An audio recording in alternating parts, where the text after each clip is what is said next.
BMRforum.com and BMRodds.com. What is going on, boys? What is going on? Bobby FK back today with episode number 39 of The Lobby. And the guy who usually is below me and probably wants to be below JJ, Mr. Sam's in charge. What is up, Sammy? What's up, Bobby? And I got a fresh haircut. You're not even going to comment on the haircut? Come on. You know what? You didn't give me enough time. I was more interested in you not being below me to the side of me. But now that you brought it up, I do see the fresh cut. You know, if you're going to go the spiked look, I think you got to spike the whole thing up and not just the top. My opinion, anyway. All right. Well, Bobby, you know what? Next time I take fashion advice from you will be the day that, I don't even know, the day that I'm above you, right? We'll say that.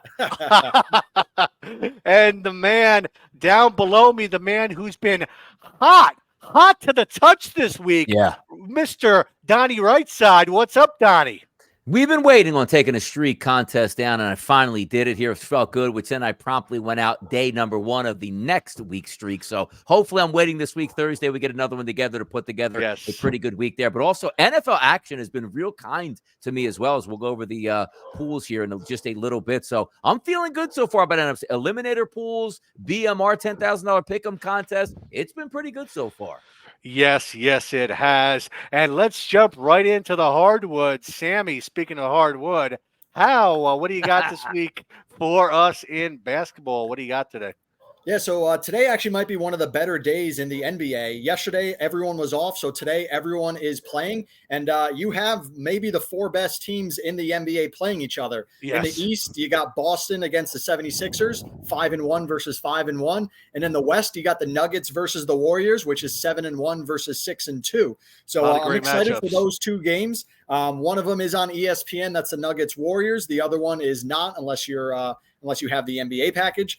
I'm also excited for the Knicks. They play tonight against the Spurs. I don't think Wemby is playing because the Knicks are a 10-point favorite, but the Knicks are flirting at 3-4. They're going to be one of those teams that's a grinding team all year long just to be the 6 or 7 seed in the playoffs.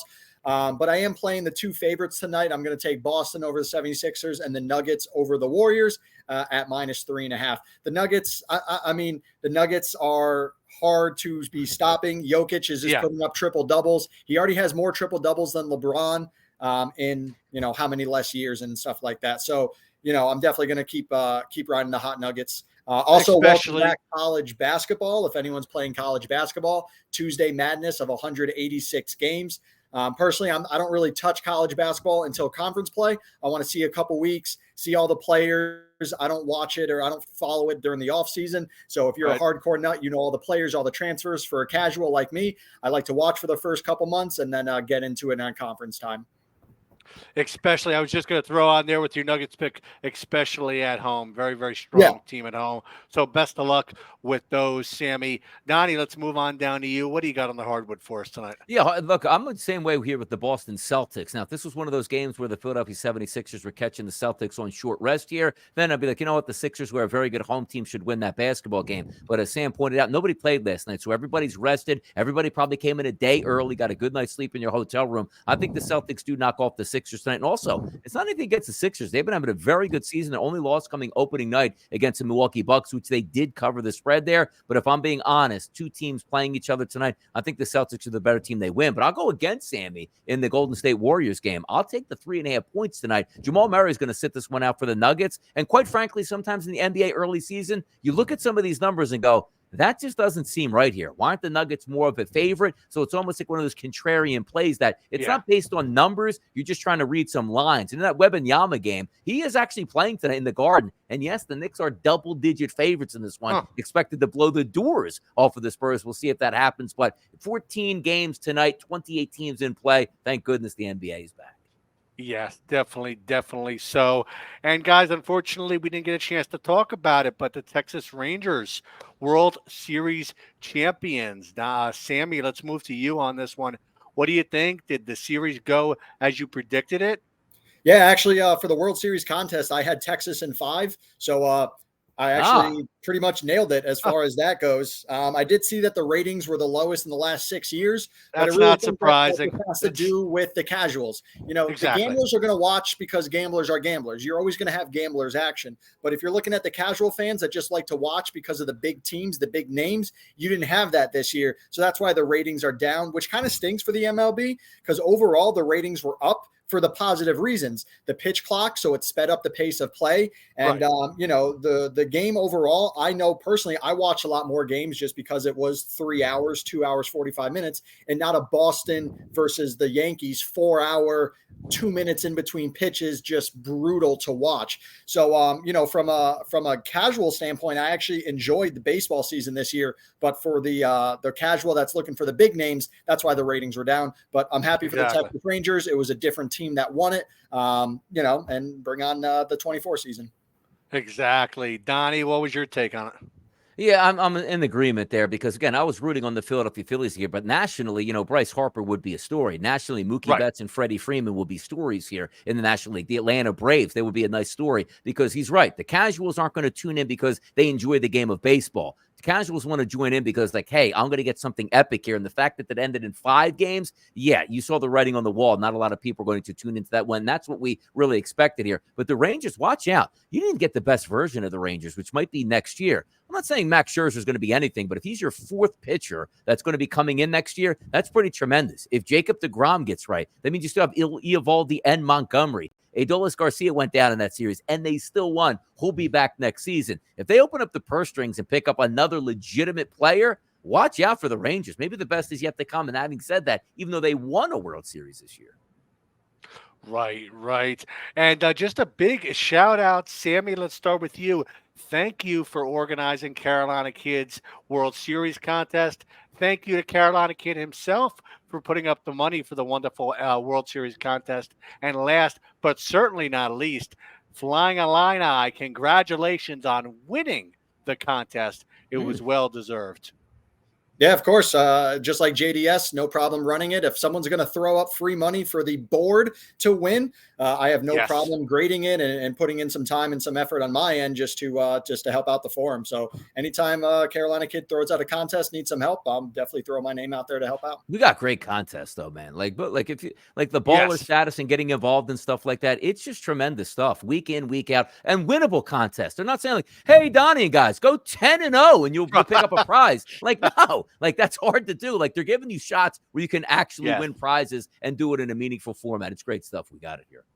Yes, it is, guys. And speaking of contests, let's run real fast through our top 5 last week for the NFL Pick'em Pool in week number 9. Number 1, Mr. Alar. Number 2, Donnie. Donnie in at number 2, 6-1. Congratulations there, Donnie, on that 6-1 record. Picking yourself up some Bitcoin and some baller coins. Number 3, Stevie Ray. Number 4, Heads Directs. And rounding out, last but not least, number 5, Big Daddy James, a.k.a. The Banker. Sammy, how is the year to date looking in NFL? Yeah, so year to date right now, you got Sammy in charge at 61st place. Narrowing in. I'm coming in. Let's go over the top 5. You got Red. Slowly but surely, Sammy. Slowly but surely. You got Red at 164, 5th place. RW DiBiaco at 166. Coming in at number 2 at a tie, Donnie Rightside and Leisure. 2nd place, only 3 points back at 167. And coming in at 1st place with 170 points, you got Daniel SP.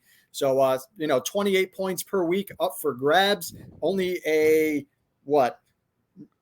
15-point gap between 1st and 10th place. It's a short wide open. We still got 9 weeks left in the season. Really, anyone has a shot at it. All you need is a couple strong weeks, and you can definitely move up the rankings. But let's go, Donnie. Let's keep up the winning streak. Yes, let's go, Donnie. Let's go. And guys, if you haven't had a chance to jump in the NFL contest yet, even though we are, about 9-10 weeks into it, there's still plenty of time to get involved. Still plenty of weekly prizes to be had. So make sure you jump in there and get involved. Like Donnie said, a lot of great contests here and not a lot of effort to go ahead and win some big prizes. But since we're on the topic of NFL, Donnie, let's go to you. Let's start with you. What do you got for us in week number 10? what is your 7 looking like, and what's some of your best bets for this upcoming weekend? Yeah, last week I actually went 6-1. The only game I lost was my 1-pointer, and it was the Saints who kicked a field goal late in the game that hit the upright, which would have covered and gave me the 7 a week. But hey, you get some bounces go your way during the week, and that's the way it works out here. But this week, again, I have 7 teams picked out, and I usually pick the 7 games out. Not sure if they're all going to guaranteed make my card on Sunday. And also, the point structure really isn't leveled in yet anyway. Right. I don't look at it and say, okay, this is 1 through 7. Early in the week, you just want to get down those games that you feel. First game, I did take the Pittsburgh Steelers over the Green Bay Packers. Now, across the board right now, you're finding 3s. On the contest, it's 3.5.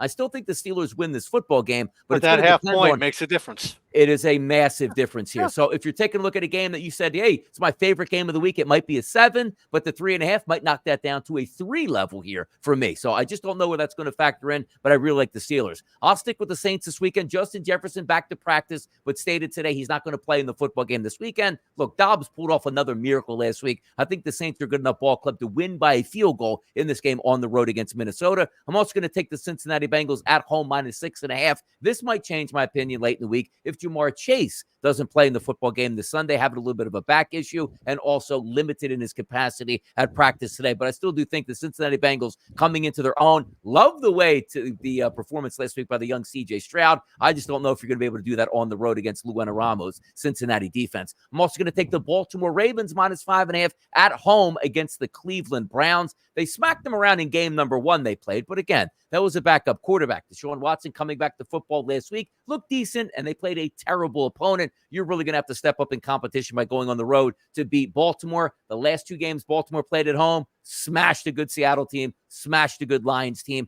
I don't know if they're going to beat them that bad, but I do think they win by a touchdown or more at home. I'll take the Jacksonville Jaguars this week. And again, it's one of those games where the Jaguars across the board are getting 3 points. In the contest, it's only 2.5. That's a big number here. You lose by a field goal, you get a push. You lose by the 2.5. And obviously, there's a reason why in the pools we're not having 3s, right? Because you got to have a winner and a loser. There's no, we're not pushing in the pool. It's either you win or you lose. So you get the benefit of the extra half point depending on which way you go. Seattle, I'll take them against Washington -6.5 at home. Just not a big believer in Washington going a long way. And also, I love a performance where Seattle's a good football team. They got smoked. They'll be very attentive to the deficiencies at home and make sure they cross their T's and dot their I's in this weekend. And then I'm going to take the Denver Broncos Monday Night Football 7.5. I'll take the extra hook on there and think Russell Wilson on rested time now with the Broncos playing a little bit better can hang around with the Buffalo Bills. That's where I'm looking, gentlemen, this week in the pool.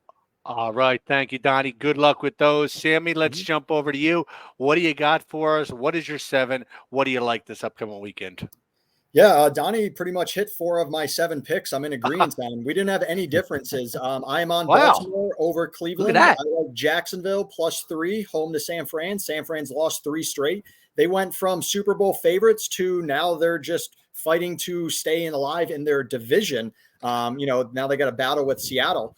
So Jacksonville at home, I'll take them. I like Denver +7.5 on Monday night against the Bills. Just like Donnie said, you're getting the hook at +7.5, easy backdoor cover. Or Denver's playing well, and Bills have not been playing well. So I'm not saying Denver's going to be winning the game, but Denver should definitely at least cover that touchdown. I do like New Orleans against the Vikings. Dobbs had a miracle win last week. Justin Jefferson still not playing. New Orleans winners of a couple straight, so they're playing good. And then I like Indianapolis over New England in Germany to start off on Sunday. Neutral field, so no one has the home field. So definitely give me Indianapolis. I think it's 1 point right now over New England. I think they're just a better team. And then I like Dallas -16, home to the Giants. Giants, listen, their team total is 10.5 points. It might be the lowest team total in the history of the game. And still, surprisingly, Giants have gone under that 10.5 5 out of their 9 games. Dallas beat them on the road 40-0 week 1. And what reason do you have to say that Giants are going to put up 13 points against Dallas? Even if they put up 13 points, Dallas should easily put up 30 points. The Giants defense is legit, but they have no offense. So I'm going to be taking Dallas. And then I do like Vegas on Sunday Night Football over the Jets. Again, Vegas hasn't been playing, bad. They've got a couple straight wins. The Jets are just bad. I mean, their defense is phenomenal. Their defense put up crazy numbers last week and still lost by 21 points. They just have no offense. So I don't know, unless, we're going to see Zach Wilson pull out some offense out of nowhere. Vegas just has to put up 17 points and they should win that game. So that's who I'm looking at this week. Just like Donnie, I don't have them ranked yet. I might make some changes. Yeah. That's why I love doing this on Wednesday. And then we edit it on Sunday. But that's who I got this weekend moving forward. All right. Good luck with those, Sammy. Good luck. And speaking of Vegas, Donnie, I want your take on it. There was no treat. There was just a trick for Josh McDaniels of, former Raiders head coach, them getting rid of him on Halloween. Where does McDaniels go from here? Is he going to be picked up by somebody else?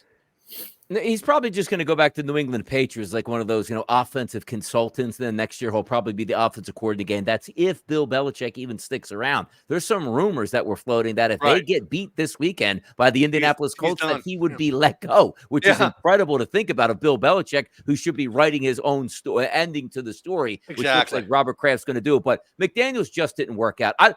When he went to the Raiders, I was optimistic because they went out, made a big move, and said, okay, we're going to have Derek Carr. We're going to go get Devontae Adams. We already got Darren Waller with us here, and also a good slot receiver in Hunter Renfrow. And everything fell apart in 1 year. And that included a season where Josh Jacobs was an unbelievable running back. The fact that they cut that short after 1 year, you knew things were going to be doom and gloom. And they were embarrassing entering into a couple of these football games. They had to make that move, and rightfully so. As soon as they make the move, everybody's happy. The Raiders pick up a victory. No surprise.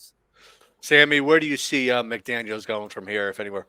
Yeah, in reference to that, some people are good coordinators, but they're not good head coaches. And he's a guy that's just a coordinator. The funny thing when it comes to Bill Belichick is, like, secretly he signed a extension contract a few weeks ago, and now they're talking about releasing him after signing him to a secret extension. But that's the power of Tom Brady. But even when McDaniels was leaving Vegas, he was mad that they were talking shit about the Patriots. He just loves that team. He loves everything about the coaching staff. He loves Bill Belichick. He loves New England. So the fact that he even tried to leave them, just like Donnie said, he'll be back in New England right where he goes. But some people don't deserve to be head coaches. Some people just need to be coordinators. But the NFL, the NBA, all these major teams, they just recycle coaches. Why don't they find some fresh blood? All these coaches get fired from multiple spots, and the next team's like, oh, you've been fired due to weak performance? Let's hire you. So put that in the real world, right? I'm a car salesman. Let's just say I sold 5 cars for 6 straight months. So I get fired. So I just go to the next dealership that looks at me and goes, man, you can't sell more than 5 cars?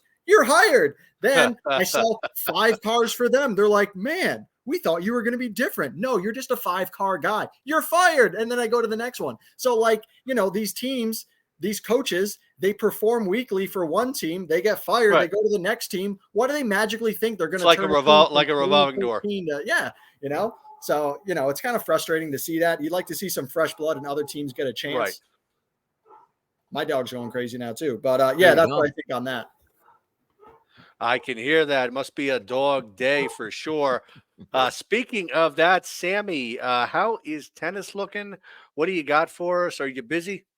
All right, let's move on to college real quick. Donnie, how was your week 10 in college? Highlighting the top 5 in our college pick 'em for last week. Number 1, Achilles. Number 2, Dan USP. Number 3, Red Right. Number 4, Martin Ho. And number 5, Seahawk Harry, rounding out our top 5 in college. And, like I said, it was same with the NFL contest, guys. Plenty of time to jump in the college contest and get your hands on some weekly Bitcoin. But Donnie, how was your week number 10 in college? It was enjoyable to watch overall. I thought Alabama would beat LSU, and they did, so I wasn't surprised there. I thought Washington would handle their business against SEC, and they did. And looking forward to this weekend's game. Maybe the game of the day. You don't have to wait long here as well, Bobby. 12 o'clock noon kickoff Eastern. That's going to be Penn State and Michigan. 4.5, I guess, the prevailing line across the board. A low total in this game, too, of 45.5. You take a look at both of these football teams and go, oh, hold on. Both of them are averaging 40-plus points a game. Why is the total so low? Why? Because they got elite defenses, which includes Michigan. But there's a lot swirling around that Michigan program right now. Stealing signals. Do they not allowed to steal signals this week? Do they have an upstart now Penn State team who took a beating against Ohio State? Can they match up? And keep in mind, if they win, talking about Penn State, they can throw a wrench in everything as long as Ohio State then ends up beating on the back end there, Michigan or Michigan beating them. You might look at a one-loss team across the board in the Big Ten as they head towards the Big Ten championship game. I got to be honest, the line does look a little bit light for me, even though I've ragged on Michigan all season long for not playing anybody. They're still a quality football team. And the only thing I can measure up and say, well, what game did Penn State lose? Ohio State. How'd they look on offense? Absolutely terribly here. But something tells me this game is still going to go over that total. Something has to break loose in this football game. And I think both of these teams can approach and get into the 20s, which again gives you a legitimate chance at that over. I think Michigan wins the game, but I like the over in this one, guys. All righty, Sammy, how is your last week in college? You got anything for us this upcoming weekend? Yeah, did we hit the top 5 from last week in college? Yes, we did. Gotcha, how is that season looking? Who's on top for the full season, Sam? Yeah, so right now in college, you got a 2-way tie for 4th place with 169 points. Red, who's also in the top for football, and Go Bucks. You got 3rd place of Haas Wilbur with 170. Broncos 2nd place with 176, and 1st place Hawkwind with 183. There is a little bit more of separation in college than in the NFL. There's 29 points that separate 1 through 10 comparatively to 15 points in the NFL side. But I'm sitting in the middle of both of them. Nothing to brag about. I'm not doing horrible, but I'm not doing great. I'm just flirting right in the middle. And I did catch the little bit at the end of Donnie talking about Michigan. So, yeah, you got 2 top 10 matchups, Michigan at Penn State, and then you got number 9 Ole Miss at number 2 Georgia, and then 2 other top 25 matchups, Tennessee, Missouri, and Utah at Washington. I do like Michigan to beat up on Penn State, and I do like Ole Miss to cover at Georgia, the plus 11. And then I got Missouri over Tennessee and Washington to beat up Utah. All right. Thank you. And good luck with those, Sammy. And I just want to give a big shout out to the guy who won Streak of Fortune, 5 wins in a row. Donnie, congratulations. You picked yourself up $500. Great job there. That was nice. It was really fun to root in and come along. You watch it come. Sometimes you need some breaks. And I believe the Friday night winner, I want to say for myself, was the comeback for was it the Texas Rangers that hit the 9th? I believe it was in that game, which propelled me. You need some breaks. Even though it's 5 wins, doesn't seem like a lot. Trust me. No, it's still hard to do. You need some breaks to go your way. They absolutely did. It was fun to watch it play out here, and certainly fantastic. Because also keep in mind, the 5th game, the Florida Panthers and the Boston Bruins I picked. The Boston Bruins were down 2-0 right off the bat in that game, came back to win in overtime. So it was a good time all the way around in the sweat nonetheless. When you got to that 5th game, was there any thoughts in your mind of hedging a little bit, or did you let it ride? There was a little bit of thoughts to hedging there, but also sometimes it's the opponent and also what you're playing against here. Because let's just say if it was a true plus 100, minus 110 split, right, on the game, you say, you know what, you might as well hedge because it's really a coin flip was what you're telling you. But Boston, I believe, was close to a 160 favorite, a plus 140 dog here for Florida. So I'm like, you know what, the odds are in my favor. Let it roll. And the first period, I was like, you idiot, why did you let it roll here? But turned out good in the end.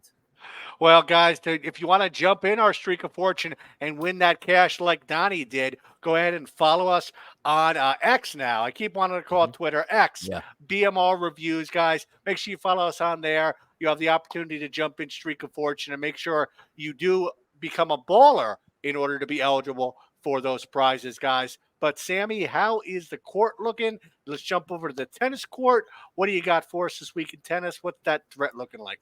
Yeah, tennis is pretty exciting. I'm over 800 wins for the year. So 803 and 657, 55%. Last week was good. It was the women's finals. I was up about 8 units for the whole week, which was pretty good. So I had a really strong week. Congrats to Iga Swiatek, who is now the world number 1 again for women's, the year-end number 1 for 2 straight years. She just won that title.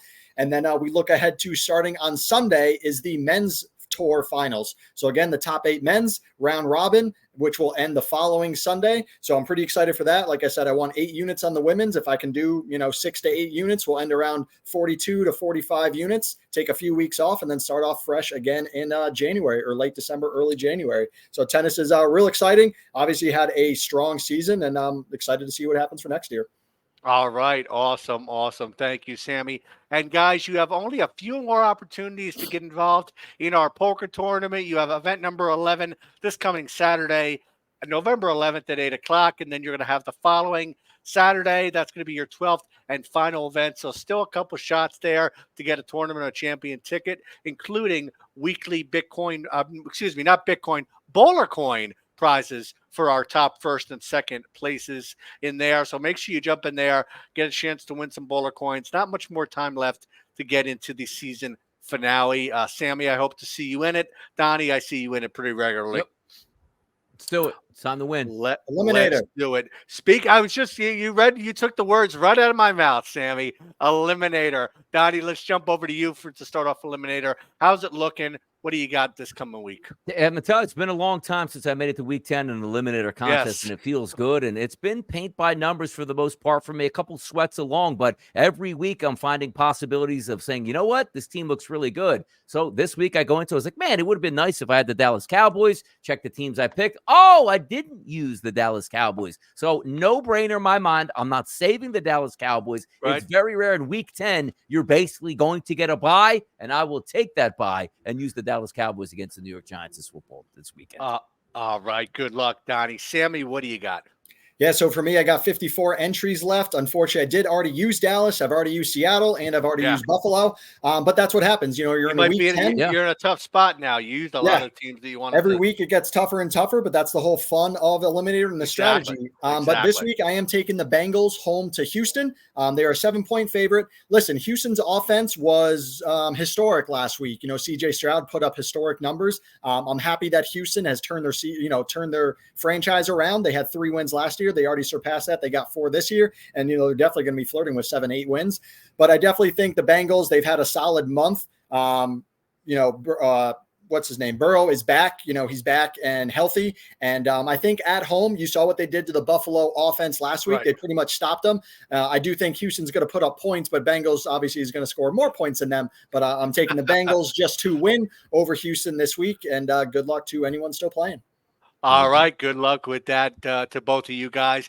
And guys, if you want some Bowler Coins, make sure you follow us on Twitter at BMR Reviews. Go over to Instagram. Follow us on Instagram at BMR_review. Get yourself an opportunity to get some Bowler Coins. Make sure you send myself or Jeannie a private message with your information to show that you are following us. And best of luck on all the action this weekend, guys. And have a great rest of the day. See you next week.